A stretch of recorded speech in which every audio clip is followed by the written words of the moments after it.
साथियों, हम लोग अक्सर बातचीत में कहते हैं इट्स अ स्मॉल वर्ल्ड, ऐसा ही शब्द नहीं कहा, it's a small world. Bharat और इंडोनेशिया के संबंधों को देखें तो ये शब्द नहीं है, ये हमें सच्चाई नजर आती है, सटीक बैठता है। समंदर की विशाल लहरों ने भारत और इंडोनेशिया के संबंधों को लहरों की तरह ही उमंग से भरा है, जीवंत रखा है। कभी थकान महसूस नहीं हुई, वो लहरें जैसे चलती रहती हैं, हमारा नाता भी वैसा ही जीवंत रहता है।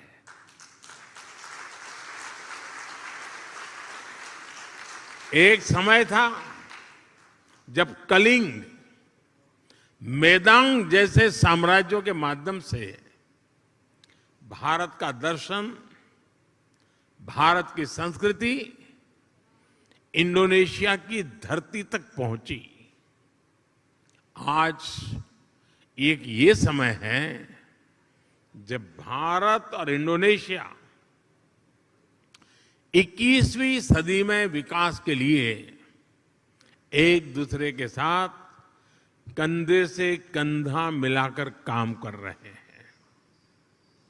इंडोनेशिया की जमीन ने भारत से आए हुए लोगों को प्यार से एक्सेप्ट किया, उन्हें अपने समाज में सम्मिलित किया। इसी वजह से आज आप सभी इंडोनेशिया के विकास और समृद्धि में अपना योगदान दे रहे हैं। हमारे बहुत सिंधी परिवार यहां रहते हैं और भारत से आए हुए हमारे सिंधी परिवार के भाई बहनों ने यहां के टेक्सटाइल सेक्टर में, स्पोर्ट्स गुड सेक्टर में, इतना ही नहीं, फिल्म और टीवी इंडस्ट्री में भी काफी कुछ कंट्रीब्यूट किया है। गुजरात से जुड़े हुए काफी लोग यहां हैं। जेम्स, डायमंड्स, माइंस, इवन खेती, किसानी, उसमें भी वो लोग नजर आते हैं। भारत से आए हुए engineers, chartered accountants, professionals Indonesia के विकास के सहयात्री बने हुए हैं। कितने ही तमिल भाषी कलाकार यहां की संस्कृति, यहां के आर्ट्स को और समृद्ध करने में अपना योगदान दे रहे हैं। जीवन के पग पग पर, क्षण क्षण में ऐसा कितना कुछ है जिससे भारत और इंडोनेशिया ने मिलकर के अब तक सहज कर रखा है। बाली की ये भूमि महर्षि मार्कंडेय और महर्षि अगस्त्य के तप से पवित्र है। भारत में अगर हिमालय है तो बाली में आगुंग पर्वत है। भारत में अगर गंगा है तो बाली में तीर्था गंगा है। हम भी भारत में हर शुभ कार्य का श्री गणेश करते हैं। यहां भी श्री गणेश घर घर विराजमान है। सार्वजनिक स्थानों पर शुभता फैला रहे हैं। पूर्णिमा का व्रत, एकादशी की महिमा, त्रिकाल संध्या के जरिए सूर्य उपासना की परंपरा, मां सरस्वती के रूप में ज्ञान की आराधना, अनगिनत चीजें हम कह सकते हैं। ऐसी बहुत सी बातें हैं जो हमें जोड़े रखती हैं, जोड़ती रहती हैं। बाली का जन जन महाभारत की गाथाओं के साथ बड़ा होता है। और मैं तो द्वारकाधीश भगवान कृष्ण की धरती गुजरात से यहां पला बड़ा हूं। मेरा तो जीवन वहीं बीता हुआ है। बाली के लोगों की जैसी आस्था महाभारत के लिए है, भारत में लोगों की वैसी आत्मीयता बाली के लोगों के लिए भी है।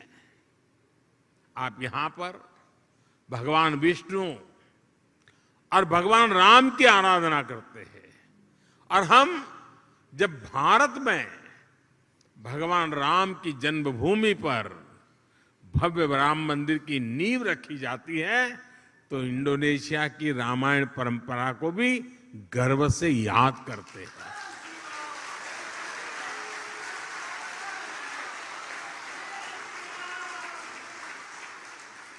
कुछ साल पहले जब भारत में रामायण फेस्टिवल का आयोजन हुआ था, तो इंडोनेशिया के भी कई कलाकार, यहां से कई कलावृंद भारत आए थे, और अहमदाबाद में, हैदराबाद में, लखनऊ में, अनेक शहरों में वो अपना कार्यक्रम करते करते वो अयोध्या आए थे। उनका आखिरी समापन कार्यक्रम अयोध्या में हुआ था और बहुत वाहवाही हुई थी। हिंदुस्तान में जहां गए अखबार भरे पड़े रहते थे।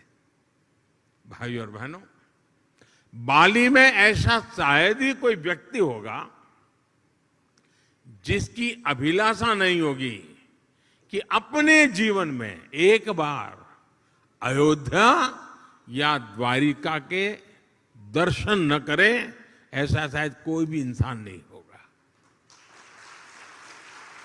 भारत में भी लोग प्रम्बानन मंदिर और गरुड़ विष्णु केनकाना की भव्य प्रतिमा के दर्शन करने के लिए बहुत ही इच्छुक रहते हैं। कोरोना काल से पहले एक साल में ही 5 लाख से ज्यादा भारतीयों का अकेले बाली आना ही इसकी गवाही देता है। साथियों, जब विरासत साझा होती है, जब मानवता के प्रति आस्था समान होती है, तो प्रगति के लिए भी समान रास्ते बनते जाते हैं। कुछ महीने पहले ही 15 अगस्त को भारत ने अपनी स्वतंत्रता के 75 साल पूरे किए हैं। इंडोनेशिया का इंडिपेंडेंस डे भारत के स्वतंत्रता दिवस के 2 दिन बाद 17 अगस्त को आता है, लेकिन इंडोनेशिया को भारत से 2 साल पहले स्वतंत्र होने का सौभाग्य मिला हुआ था। इंडोनेशिया से सीखने के लिए भारत के पास बहुत कुछ है, और अपनी 75 वर्षों की विकास यात्रा से भारत के पास भी इंडोनेशिया को देने के लिए बहुत कुछ है। भारत का टैलेंट, भारत की टेक्नोलॉजी, भारत का इनोवेशन, भारत की इंडस्ट्री, आज इन सारी बातों ने दुनिया में अपनी एक पहचान बनाई है। आज विश्व की अनगिनत कंपनियां ऐसी हैं, कई बड़ी कंपनियां ऐसी हैं जिसके सीईओ भारतीय मूल के हैं। आज दुनिया में जितने यूनिकॉर्न बनते हैं ना, 10 में से 1 यूनिकॉर्न भारत का होता है।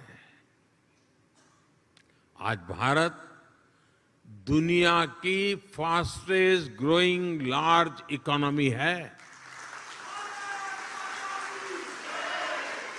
आज भारत डिजिटल लेन देन में दुनिया में नंबर 1 है।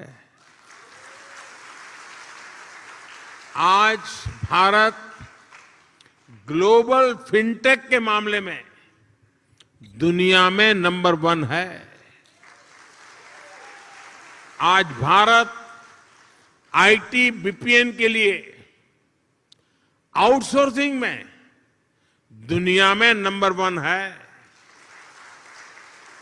आज भारत स्मार्टफोन डेटा कंजम्पशन में दुनिया में नंबर 1 है।